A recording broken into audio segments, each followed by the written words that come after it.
All praises to Yahweh Ba'asham Yahweh Shai, Ba'asham Makar Kodash. Double honors to the apostles and the elders of Great Millstone, and Shalom to the elect to the nation of Israel.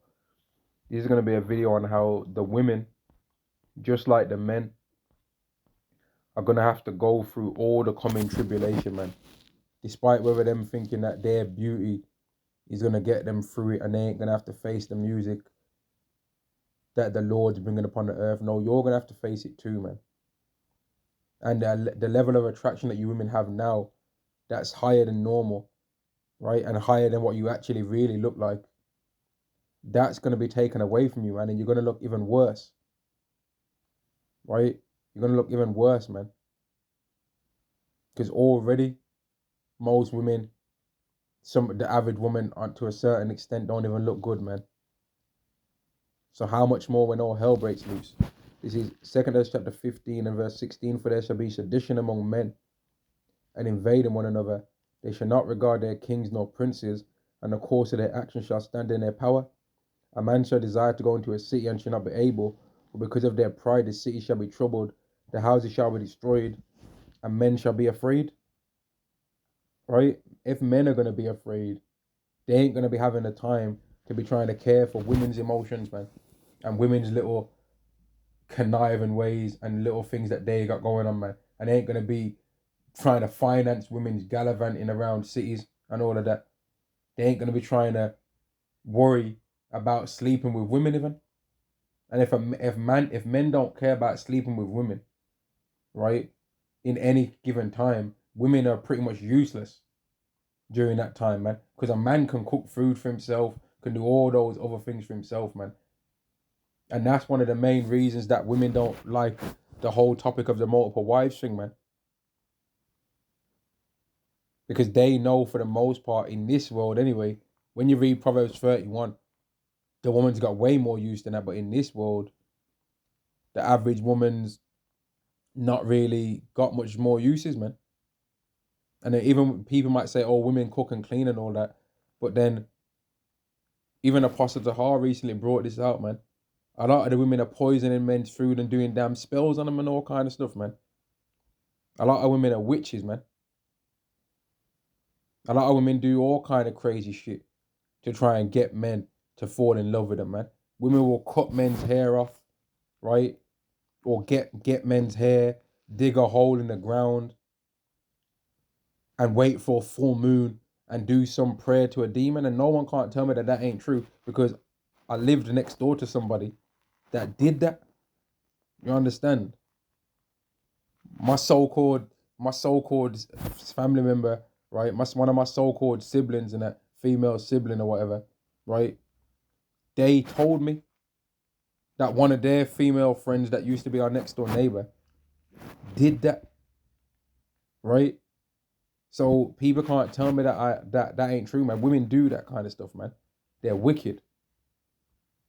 Men will come home, right? Men will come home from a day's work and that, look in the house and that, and they'll see on the kitchen table or whatever that their woman's been doing tarot cards, man. Now I ain't saying that that's me that's been through that, but I know that there's men that in this world have gone through that. That they come home after going to work and that, and then they see that there's a box of tarot cards, and then they secretly take a picture and just note that, man, what the hell is this evil ass shit that this bitch has been doing while I've been out of work, man? You understand? Yet women, for all this wickedness that they do behind the scenes, right? Women want to talk about down low men and all of this. Oh, the down low men, down low brothers and all that. There's down low men in the music industry. What about the down low women? What about all the damn shit that the women are doing with women out here? What about that? And then going home back to their man and that. What about all of that, man? But they don't want to talk about that though. Women have did a great job at scapegoating men and trying to make men be the face of evil for the whole nation, right? But then they've been doing way worse things behind the scenes, man. And only just now, that within the last like 5 years, they're starting to get roasted out and told about themselves in a more mainstream way. because the Hebrew Israelites have been burning out the Israelite women. People like Tommy Sotomayor have been burning out the Israelite women for a longish time and that. But the Hebrew Israelites were doing it first. But it wasn't that mainstream. But now it's become mainstream to talk about how wicked these women are, man. And they can't handle it no more. But they didn't mind when they was saying that the black men ain't this, the black men ain't that though. And yet they think that they ain't gonna have to pay. They're gonna have to pay, man. They're part of the destruction of our nation. And the men are part of it too, but the women are part of it as well. Verse 18, for because of their pride the city shall be troubled, the houses shall be destroyed, and men shall be afraid. A man shall have no pity upon his neighbor, but shall destroy their houses with the sword and spoil their goods. So if a man goes to if a man has no pity upon his neighbor and destroys their house with a sword and spoils their goods, is he going to say, oh, but I'll leave your wife some spare because that's a female? Or is he going to steal the goods? Is he going to steal the food because he's hungry and he wants food? Or is he going to have mercy because it's a female, yo? Obviously, he's going to steal and he ain't going to care that it's a woman living in the house. He's going to be hungry and he's going to steal food, man. And if there's a situation where a man and a wife are together and the man's finding that he's not able to get the amount of food that he wants, he's going to be taking part of his wife's provision. And in most cases, in pretty much all cases, the man's stronger than the woman. So what's the woman going to be able to do about it? Nothing. Right? She's going to be able to do nothing about it. Just like how in this current society, if women want to take advantage of all the things that Esau allows them to get away with, that's against the laws of Yahweh, what can the man do about it? Nothing. And if he does do something, he goes jail. Even though what he might do could be lawful in the Lord's eyes. And all the enjoyment that these women have had, taking advantage of this wicked society, is all going to come back and fall upon them, man. Isaiah chapter 32 and verse 9, rise up, you women that are at ease. Hear my voice, ye careless daughters. Give ear unto my speech. So listen up, man. All you women that have been enjoying the world, enjoying the society, listen up, because this is for you. Many days and years shall be troubled, ye careless women, for the vintage shall fail, the gathering shall not come. So all of that, oh, I'm going this place on the weekend, and then I'm going this place on the weekend, and then I've got this guy taking me out on a date on Monday, and then I've got this guy taking me out on a date on Tuesday, and then I've got this guy taking me out on Wednesday, and then I've got this guy taking me out on a date on Saturday. But if this guy calls, no matter where he asks me if I want to go, I'm going to go that place with this geezer because he's the person I really want. But I'm using all these other guys as place fillers for him. But then I want that guy really. But then at the same time, the woman will be in a hole with all these different guys and wondering why the guy that she really wants don't want her ass, because he knows you're a hoe. That's why. But some of these women ain't got a man around them from like their father or their brother or something like that to tell them it, because their mom ran them off. Or if it's a brother, and even sometimes in the father's case, the women won't listen anyway. And what's one of the main things that these so-called black women like to say when any man tells them anything? You're not my daddy, you're not my daddy. But they don't listen to their dad anyway. They know damn well their dad wouldn't want him to be a hoe, but they still do it anyway. Verse 11, tremble ye women that are at ease, be troubled ye careless ones, strip you and make you bare, and gird sackcloth upon your loins. They shall lament for the teats, for the present fields, for the fruitful vine. They're going to be longing back for the times where they could take the piss and enjoy the society and do whatever the hell they wanted to do. And it's not going to come back, man. It's only going to keep getting worse. Even as it's going on right now, it's only getting worse and worse for you women, man. And even in a situation where women are not directly being bun out for something, they still expose how wicked they are. Here's an example, right? The laws are changing to where, or people are speaking about how they should make mandatory paternity tests whenever a child's born, right? And women are saying no, they shouldn't, right? That's wicked. Why would you not want that to? Why would you not want your husband to have peace of mind, knowing that the child that he's raising is his? That would create a greater bond between you and that man, because he ain't gonna ever have to have no doubts in his mind and whether the child that he's raising is his or not. And fuck all that he should trust me, shit. Because you women are not trustworthy. Women are not trustworthy, man. And part of a man knowing that he's become wise is understanding that women are wicked. Now, people might say that's harsh for me to say that, but it's true though. King Solomon gained wisdom, right? King Solomon asked Yahweh to give him wisdom. And when he searched out the world, that's one of the conclusions that he came to. That among a ratio of 1 to 1,000, right, women are not righteous in that ratio. If you set the ratio of, I'm looking for 1 among 1,000, so I'm going to take a sample size of 1,000 women. And within that sample size, if I use that sample size, there's not going to be a righteous woman in there. So maybe I might have to use a sample size of 10,000, a sample size of 100,000. But if you use a sample size of 1,000 women, right, to try and find a righteous woman, you ain't going to find any. And you're only going to find one righteous man among that many. Ecclesiastes chapter 7 and verse 26, and I find more bitter than death the woman whose heart is snares and nets, and her hand is bands. Whoso pleaseth Yahweh shall escape from her, but the sinner shall be taken by her. So when all hell breaks loose, don't you think that men are going to be having it in, even wicked men, right? Even 2/3 that they kind of want to believe in God and all of that, they're going to have in the mindset of, man, I'm going to try and please God in that time. I want to try and please God. But they're going to be doing it according to their own fake ways that they think. But the elect to the nation of Israel, they're going to be really, the men of the elect to the nation of Israel, they're going to be really having it in their mind. I don't want to make no error to the right or the left. I'm going to be trying to really focus on pleasing the Lord. So that means that we're going to be escaping from wicked women. If there's wicked women around any of those men in that time, they're going to escape from them, and they might just run and leave that woman, man. There's so-called women in the world. They might, if they ain't got no children with her or whatever, they might just up and bounce from that woman, man. She might just say the wrong thing one day. She might say something like, don't be thinking that now that all hell's broke loose, you're going to be getting yourself none of these evil men out here. You ain't going to be doing none of that. And the guys are going to be like, all right, goodbye. It wasn't nice knowing you, and just bounce, man. And that's why it's so hilarious about all the times that we're coming into, because you can tell that a lot of these women in this world, they really think that there's something so cute and cuddly about them that a man's gonna want to fight for them.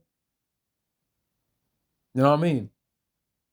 Like, they don't actually understand that the way how the society is gonna go is that women ain't gonna be able to tell a man nothing. They don't actually get that. They don't actually get that the way how the society is going, women are not really gonna be able to tell men anything, because that's really the order of this world. That really women don't have no power whatsoever over men, really. And that's why when you go to that scenario in the book of Ezra, the first chapter, right, when the man's speaking about how women are powerful and women are this, and how the woman was able to slap the king and take his crown off his head and all of that, and how men fall out of their wits for women, right? But the truth is, which the truth's greater than women. When you read the scriptures, the truth's greater. The truth is that women don't really have any power over that man if he so chooses for her to not have it. That's part of the real truth, man. Because even though a woman's a man's glory, right? The man can overcome that, man, and a lot of men are gonna overcome that. Oh, but that's a woman though. When all hell breaks loose, man, they're gonna really have a cold spirit towards women. They're gonna have a cold spirit, man. Apart from the clown type men that are gonna persuade their woman to make them get corrugated. But them people ain't even worth really speaking about a lot of time anyway. Verse 27, behold, this I have found, saith the preacher, counting one by one, to find out the account, which yet my soul seeketh, but I find not. One man among 1,000 have I found, but a woman among all these have I not found. So if you go to a sample size of 1,000 women to try and find a righteous one, you ain't finding it, man. So that means that when all hell breaks loose, that we might pass through 1,000 women in that time, man. Right? And all of them are demons. We might walk past 1,000 might have 1,000 interactions with different women during the time that all hell breaks loose, and they dwell around us for a time, but then there's something that happens in the interaction with them that they end up falling off, man, and falling away and being made to move away from the men, man. That's the kind of thing that's gonna be coming to take place, man. And women don't really believe that because they can't see the future like how men can. And that's why it's so hilarious when people try and say that women are prophets and all that. Women can't think long term. So how the hell is a woman going to be a prophet? Women can't think long term, man. They don't think long term. And that's why they love getting married and having that whole wedding feast and that wedding festival and all that, and having the ring and having all the people, all eyes on them. It's their wedding. It's them going down the aisle. You know, they like having all of that. But then what do they end up doing in the marriage? Divorcing the guy. But the vows say till death do us part. That's what the vows that they say in most of the marriages, but then they don't ever do it though. Especially not in the times that we're living in right now.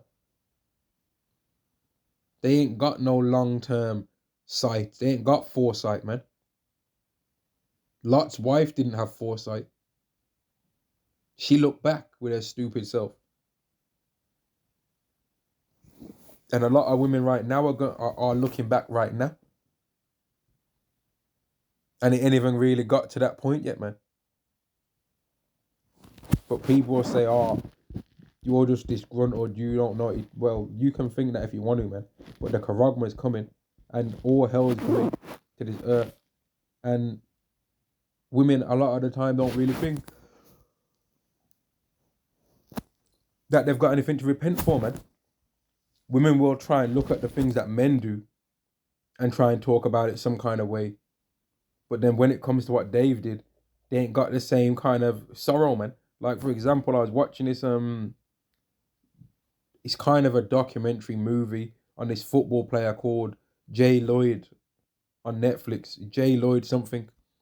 And he died in a car crash or whatever. But then it turned out that he ended up having 2 wives, right? And his wife, one of his wives was all on there crying, right? The English one. She was all on the TV crying, saying that one of the time when she came to see him in Dubai, right? And she brought the kids with her, that she started questioning him, saying, have you been cheating on me, right? And when she was retelling the story, she was crying. And I could just tell by looking at this particular woman that she'd been doing things with men as well, man, right? But she was all crying when she was telling the story, repeating the story back in her head about how he so-called cheated on her, according to what this world would say. But then when she came to the part where she was retelling how she committed adultery on him, there wasn't no tears. You see what I mean? So women will commit real adultery on their husbands, but then a man will do what's lawful according to the eyes of the Lord, Yahweh Ba'Shem Yahushai, and women will cry for that. But then there won't be no tears for the real adultery that they've committed, man. And in fact, let me go to that, man. What does the Bible say about that? Because she had way more anger towards him so-called cheating than towards the real adultery that she did, man. And that's why this world's so sickening. Proverbs chapter 13, verse 20. Such is the way of an adulterous woman. She eateth and wipeth her mouth, and saith, I have done no wickedness. And there's a whole bunch of women in this world that are like that, man. And that's why the wrath's coming. And only repentant people are going to receive mercy in that time. Zephaniah chapter 2 and verse 3. Seek ye Yahweh, all ye meek of the earth, which have wrought his judgment. Seek righteousness, seek meekness. It may be ye shall be hid in the day of Yahweh's anger. And one of the things that men of the elect might say in their mind, man, is that, man, I'm wicked, man, and I don't really even deserve nothing. I don't really deserve to get beaten upon a chariot. Men men will believe that about themselves, man. Men will say that. Men will say, I'm of the hopeful elect, a hope. But some of the main ones in this world, right, that are talking about they're saved and all of that are women. Women love saying that Christianity, I'm saved stuff. They'll pull out the cross from underneath their top and they'll be showing it, I'm saved. Women don't want to admit that they're wicked. You know? When women raise up their sons and all of that, they don't be letting their son know that they're a demon. As in, they don't warn their son about women based on the things that they know that they did to their son's father. They lie to their sons, man. Because if they told their son the truth, they'd have to admit that even they're wicked as well. But women, you don't really see women saying that about themselves, that they're wicked and that they don't really deserve. They think they deserve everything. Kevin Samuel's whole show was about that. You had women on there, overweight, out of shape, old as hell, with children, women that are married currently, and they're on his show trying to find another husband. You know what I mean? Like, it's ridiculous.